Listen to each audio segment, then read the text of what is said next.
Bonjour et bienvenue dans cette vidéo. Aujourd'hui, on va faire un rapide comparatif entre le 100-400 de chez Sony, qui appartient à la gamme GM, donc on est dans l'ultra haut de gamme de chez Sony, et le 100-400 de chez Sigma, donc qui vient d'arriver pour hybride. C'est une gamme contemporary, donc c'est pas une gamme hard. Donc on a l'impression qu'on a une gamme ultra haut de gamme chez Sony, qu'on a quelque chose qui est plutôt moyen de gamme chez Sigma, même si vous regardez mon test complet que j'ai fait du Sigma, il a rien du tout d'un moyen de gamme. Mais bon, le fait de ne pas avoir le badge Art, on a l'impression tout de suite que c'est pas tout à fait du haut de gamme. Donc c'est une fausse impression, mais voilà, en termes de gamme, c'est comme ça qu'on va le lire.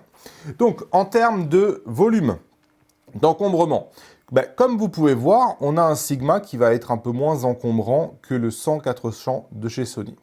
Donc en termes de poids, vous avez 1,135 kg pour le Sigma et vous avez 1,5 kg pour le Sony. Donc, en fait, le Sigma est un peu moins large que le Sony. En hauteur, franchement, c'est quasiment les mêmes. Ici, avec le pare-soleil, on a l'impression que ce n'est pas le cas. Mais si je vous enlève les pare-soleil, vous allez voir que tout de suite, hop, et bien alors, il ne s'enlève pas. Vous allez voir que tout de suite, on a des objectifs qui sont finalement pas si différents que ça, regardez. Donc, en termes d'encombrement, ça joue à 1 ou 2 mm. C'est vraiment le pare-soleil qui, derrière, fait un peu la différence parce que celui du Sony est réellement beaucoup plus gros que celui du Sigma. En termes de construction, par contre, on va avoir quelque chose qui va être un peu différent. C'est-à-dire que sur le Sigma, déjà, vous avez les bagues qui sont inversées. Donc, les bagues inversées, ça veut dire que vous avez la bague pour zoomer ici devant et vous avez la bague de mise au point ici proche donc de la monture. Ce qui est quand même pas idéal, c'est pas ce à quoi on est habitué avec les objectifs traditionnels. Et c'est pas non plus idéal, j'ai trouvé, pour zoomer, de venir ici et pour faire la mise au point qui est ici. Je trouve qu'on tient mal l'objectif en définitive. Quand je veux faire une mise au point manuelle, le fait de devoir mettre mes mains ici me permet un moins bon équilibre que si je devais avoir mis mes mains ici. Donc sur le Sony, justement, on a les bagues dans le bon ordre. Donc on va avoir la bague de zoom ici, qui zoome dans le sens auquel on est habitué. Et on va avoir la bague de mise au point bien au bout. Là aussi, c'est plus confortable. Mais enfin, on est sur quelque chose auquel on s'habitue. Moi, j'ai utilisé le Sigma pendant un petit moment et je m'y suis quand même bien habitué. Au bout d'un moment, on finit presque par l'oublier. Ça devient finalement notre quotidien normal. En termes de boutons, il y a très peu de différence. On a le bouton pour débrayer la F ici, on a le bouton pour limiter la plage autofocus pour l'accélérer et on a les deux modes de stabilisation. C'est exactement la même chose que ce que propose le Sigma. Donc les deux sont à égalité. À noter que le Sigma propose un bouton configurable qui est placé ici et le Sony fait un peu mieux puisqu'en définitive, les boutons configurables sont un peu plus avancés. Ça permet un meilleur équilibre, une meilleure prise en main et surtout, regardez, on va en avoir deux selon qu'on va tenir l'objectif en paysage ou hop, en portrait. On a quand même un bouton en définitive. Donc c'est une meilleure prise en main. C'est un tout petit peu plus haut de gamme que ce que proposait le Sigma. Chose qu'on voit aussi sur le Sony.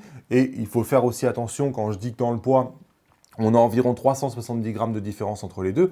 C'est que j'ai pas de collier de trépied ici sur ce Sigma. Alors on peut l'ajouter. On peut enlever le caoutchouc qui est ici, vous voyez. Et dessous, on saura mettre en option un collier de trépied qu'il va falloir acheter en plus. Donc ici, sur le Sony, je l'ai. Donc j'ai un collier de trépied qui est intégré, que je ne peux pas retirer.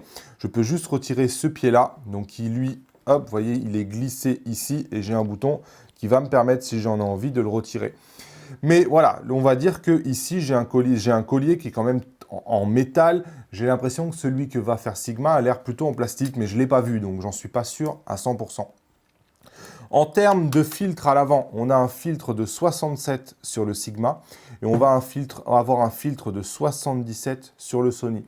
Et oui, le Sony est plus large parce qu'il est aussi plus lumineux. C'est-à-dire que ici, on va avoir une ouverture de f5 6.3 sur le Sigma. C'est marqué ici. Et on va avoir sur le Sony une ouverture de 4.5, 5.6. Alors, les chiffres comme ça peuvent paraître éloignés, mais en fait, il n'y a que un tiers de stop. Donc, un tiers de stop, on est sur une ouverture qui est quasiment négligeable. C'est-à-dire qu'au lieu de prendre votre photo à ISO 100, vous allez prendre votre photo à ISO 130. Au lieu de prendre la photo à ISO 10 000, vous allez prendre... Enfin, voilà, un tiers de stop, c'est vraiment quasiment rien. Et ce n'est pas vraiment ça qui va faire une grosse différence entre les deux objectifs. En termes de performance, maintenant, on peut s'interroger. Alors, l'autre chose qu'a le Sony, c'est ici la possibilité de configurer, hop, donc ici on a Tight et Smooth, qui en fait, hop, quand je mets tight, ici, j'ai une bague qui est devenue très très dure. Donc ça permet vraiment de modifier le comportement en fonction de ce que vous avez envie.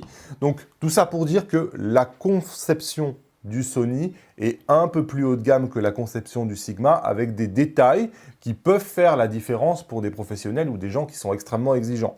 Je pense que la conception du Sigma est déjà très haut de gamme et propose déjà beaucoup de choses. Le Sony va un cran plus loin pour ceux qui réellement ont ce besoin-là. Donc, je vous mets les deux objectifs là. On va maintenant, hop, j'ai perdu mon bouchon. On va maintenant regarder, finalement, optiquement, est-ce qu'on voit une différence entre ces deux objectifs? Donc, on va aller sur l'ordinateur.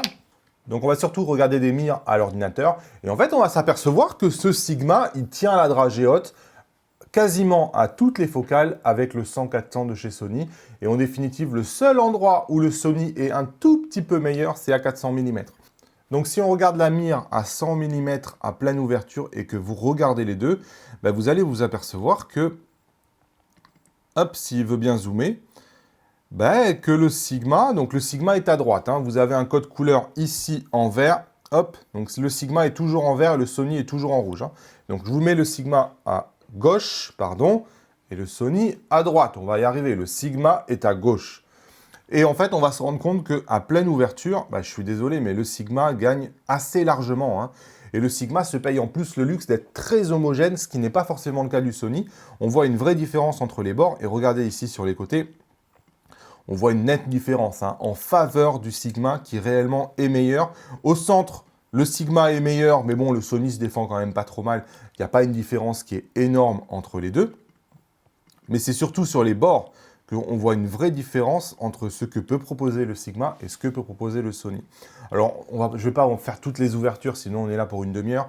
Donc, on va regarder par exemple la troisième. Donc, quand on a fermé un peu, voilà.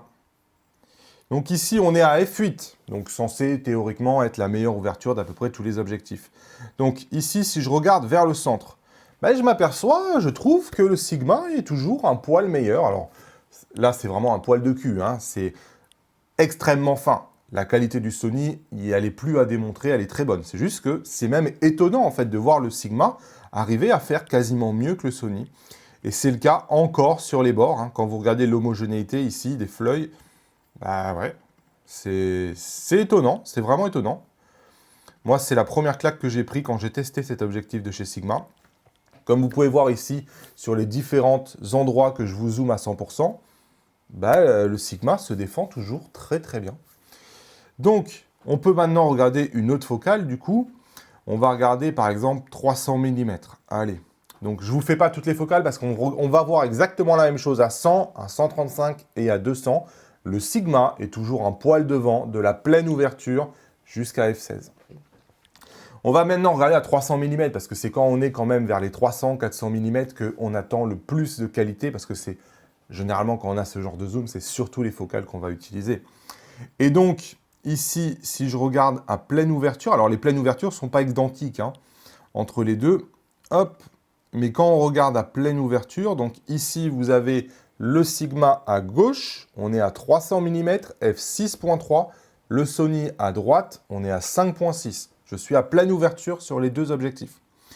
Donc quand ici je rezoome, je m'aperçois toujours pareil, le Sigma se défend très très bien.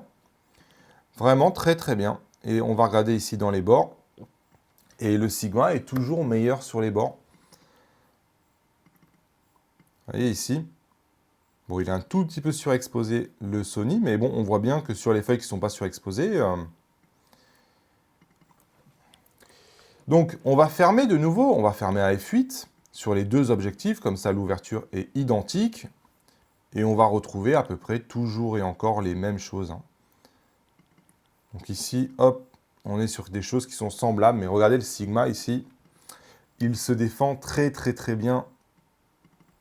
Et le Sony, finalement, n'a pas tellement d'avantages en termes de piqué. Chose qui m'a étonné, qui m'a vraiment étonné quand j'ai fait ces mires-là. Et j'en ai fait 3 de mires pour essayer d'être sûr et certain de ce que je trouvais. Et à partir de 300 mm, c'est vraiment proche. Les deux sont vraiment proches. Le Sigma a un peu moins d'avance que sur les premières. Et à 400 mm, le Sony, je change de mire pour changer un peu, le Sony est un peu meilleur. Donc à 400 mm, quand je regarde les deux à pleine ouverture, ici je suis à 6.3 sur le Sigma qui est à gauche, je suis à 5.6 sur le Sony qui est à droite. Et effectivement, quand je regarde, alors ici je suis perdu, on va zoomer sur YouTuber. Hop, c'est là que j'ai fait la mise au point.